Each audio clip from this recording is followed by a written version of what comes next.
Winston Hill, a small southern town, was home to the Benton family's farm for generations. The land had been in their hands for as long as anyone could remember. Lucas Benton, the current owner, was a black farmer who had devoted his entire life to the land. He had grown up in this town, working the same soil as his ancestors. But despite his dedication to the farm and his deep connection to the land, Lucas often faced racial discrimination. In recent years, this discrimination had taken a more sinister form. To local police officers, Thomas Hardington and his partner Michael Conley regularly visited Lucas's farm with threats and extortion demands. They knew well that the farm was his only source of income and used it to exploit him, demanding money in exchange for not causing trouble. Racism was still alive and thriving in this town, even though the world around it had changed. But Lucas wasn't a man to back down. Though a quiet farmer by nature, he was a man of honor, raised in a tradition that valued hard work and integrity. Despite the officers' threats, Lucas wasn't willing to surrender to their demands. Thomas Hardington, a burly man with a thick mustache and piercing eyes, had been a police officer for over 2 decades. He was an influential figure in Winston Hill, and his actions rarely faced scrutiny. His younger partner, Michael Conley, often looked up to Thomas and followed his lead. Together, they formed a dangerous pair, unafraid to use force and intimidation, especially against vulnerable black residents. The two officers believed themselves untouchable. To them, the law was a flexible tool, something to bend to their will for personal gain. They preyed on those who couldn't stand up for themselves, extorting money under the threat of arrests, false charges, and even violence.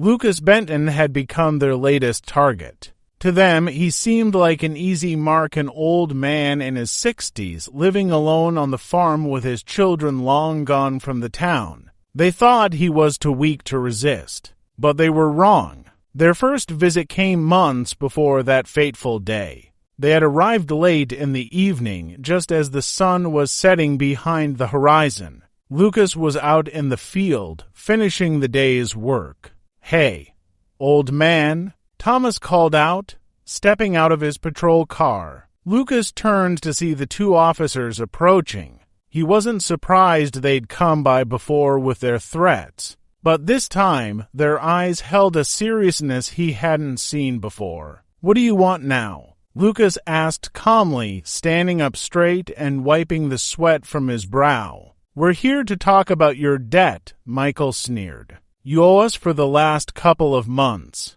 Lucas looked at them, confused. He had never owed anyone anything, especially not these two.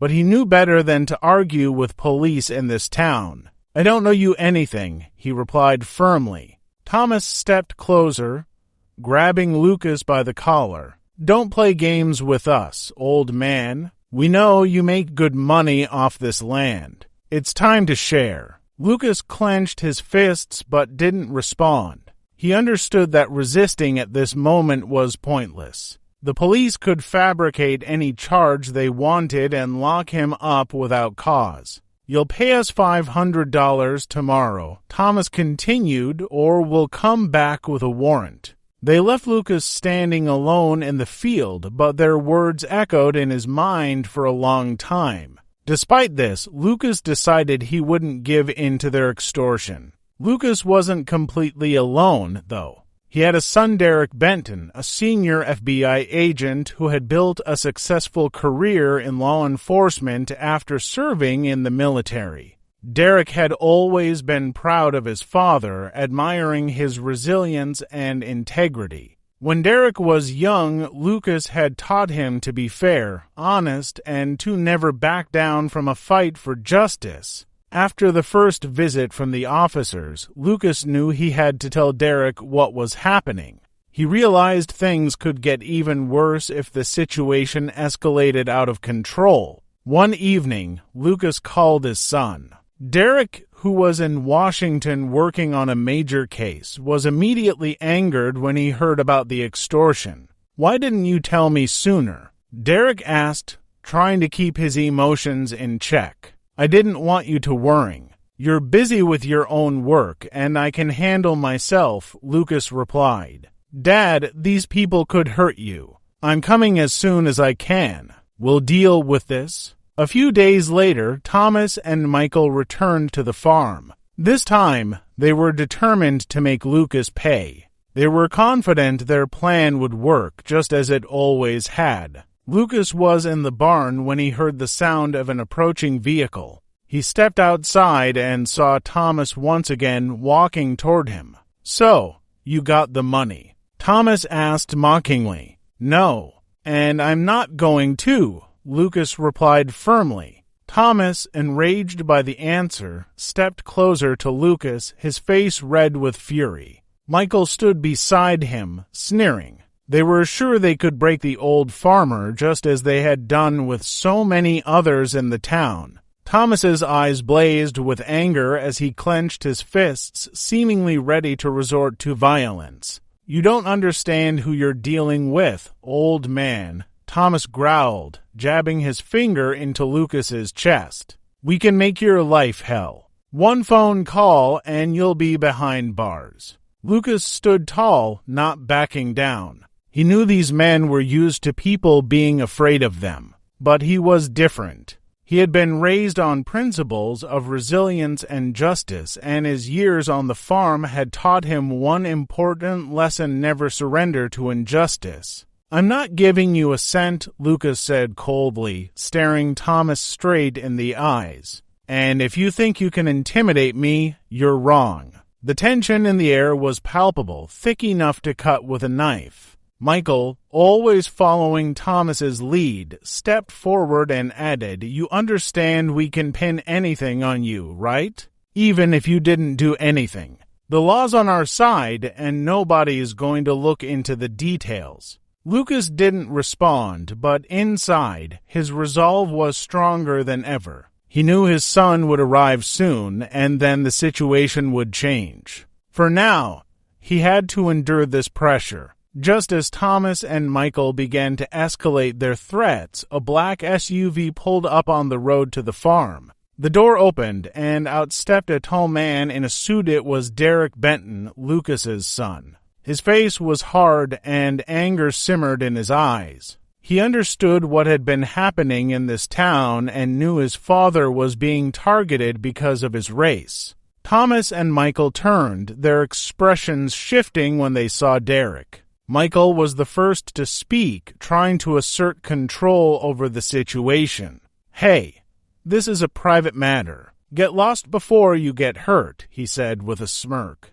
Derek, walking calmly toward them, stopped just short of the officers and locked eyes with them. He pulled out his badge and held it up. "You're dealing with a federal agent, FBI," Derek said, staring directly at Thomas. "And I'm here to put an end to your illegal activities. Every move you've made has been recorded and documented." The officers' faces faltered. Thomas, still trying to maintain his authority, raised an eyebrow. "FBI? You think that'll save you? We are the law around here. You broke it," Derek replied sharply, stepping forward. "You've been extorting, intimidating, and abusing your power. I'm here to make sure that stops right now." At this point, the officers began to realize they were no longer in control. Their invincibility, so long taken for granted, was crumbling in the face of this new, powerful adversary.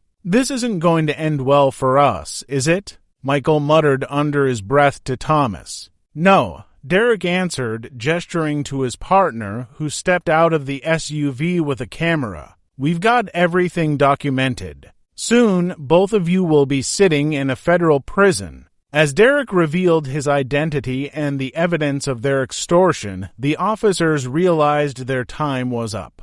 They had long believed they were untouchable, and now they faced the very real consequences of their actions. They tried to justify their behavior, but it was too late. Derek ordered his partner to place them under arrest, and the officers were taken into custody right there on Lucas's farm. Their careers and their reputations were shattered. News of the arrest spread quickly through Winston Hill. The town was abuzz with talk of police corruption and racism. Many residents, who had long feared retribution from people like Thomas and Michael, began to speak out about what had been happening for years. This incident sparked larger investigations, leading to a full-scale cleanup of the local police force. Despite everything, Lucas was grateful that his son had arrived in time. He didn't take pleasure in what had happened to Thomas and Michael, but he knew that justice had to be served. Derek, though busy with his own work, had always found time to care for his family, and this event had only reinforced that bond. One evening, as Lucas and Derek sat on the porch of the farm, watching the sunset, they reflected on the events that had unfolded. "You did the right thing, Dad," Derek said. "You stood your ground." Lucas nodded. Sometimes doing the right thing means standing up, no matter what. After the arrest of officers Thomas Harrington and Michael Conley, the small town of Winston Hill began to undergo significant changes. It was the first crack in the unshakable system of power and control that had existed for decades. But for many residents, everything was just beginning. Soon after the police officers were arrested, a new sheriff arrived in town, Emma Reed, a young, energetic woman from the big city. Her father, once a sheriff in a neighboring county, was known as a man of principles, and Emma, raised in such an atmosphere, saw her job as an opportunity to restore justice in Winston Hill. She understood that it wouldn't be easy. Fear and distrust had gripped the town, but that didn't scare her. Emma's first step was to call a meeting with the town's elders. Among them was Jonathan Crawford, a local businessman with ties to the authorities and influential connections in the police force. Jonathan had been one of those who turned a blind eye to the ongoing abuses for years. "I hope you don't think you can change anything here," he said to Emma with a sneer. "This town won't change. We've seen many try, and they all left empty-handed." Emma simply smiled in response, knowing that real change always begins with small steps. She had already arranged for the FBI to continue their investigation, aiming to expose the entire corruption network that had enveloped Winston Hill. Meanwhile, for Lucas Benton, the victory over Thomas and Michael brought no peace. Although they could no longer threaten his farm, the fear for his own safety and that of his loved ones still haunted him. His son, Derek, had temporarily stayed in town to support his father, but his work in Washington demanded his presence. One evening, as father and son sat on the porch, Maria Carson, an old family friend, approached. She owned a small cafe in the town center, where many locals gathered to discuss the town's news. "Lucas, I need to talk to you," she began, looking at her old friend with concern. "Have you heard what people are saying around town? After the arrest of those two officers, many are afraid the rest will follow their example. They fear that violence and lawlessness are just beginning." Lucas frowned, realizing there was some truth in her words. Despite the arrest of two corrupt officers, the entire system that supported them still remained in place. "I thought this would all end with their arrest," he said, looking at Maria with concern. "But you're right. This isn't over." Derek, listening to the conversation, quietly added, "The system that allowed people like Harrington and Conley to thrive is deeply rooted. Even after their arrest, not everyone who was part of that system is gone.